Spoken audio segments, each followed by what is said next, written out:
Hi guys, ఈ మొక్కను చూసారా? పచ్చని ఆకుల మధ్య ప్రకాశవంతమైన ఎరుపు పూలతోటి ఎంత అందంగా ఉందో. దీనినే జ్వాలా చెట్టు అని అంటారండి. దీనినే గుల్మోహార్ చెట్టు అని కూడా అంటారు. దీని బొటానికల్ నేమ్ బెలోనిక్స్ రెజియా. చూసారా ఈ చెట్టు ఎంత అందంగా ఉందో? ఈ చెట్టు ఎక్కువగా ఆక్సిజన్ ఉత్పత్తి చేస్తుందండి. అంతేకాదండి, గాలిలోని నత్రజనిని స్థిరీకరించి నేలను సారవంతం చేస్తుంది.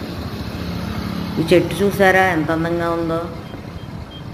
దీనికి గల ప్రకాశవంతమైన ఎరుపు పూల వల్ల పిట్టలు, పక్షులు, తేనె పిట్టలు ఎక్కువగా ఆకర్షించబడతాయి. ఈ చెట్టు ఎత్తుగా విశాలంగా పెరగడం వల్ల నీడనివ్వడానికి ఈ మొక్కలు ఎంతో బాగుంటాయి. చూసారా ఎంత బాగుందో ఈ చెట్టు? ఈ చెట్టు యొక్క కలప అధిక కెలోరిఫిక్ విలువను కలిగి ఉంటుంది. పర్యావరణానికి ఎంతో మేలు చేసే చెట్టు ఇది. Thank you. సబ్స్క్రైబ్.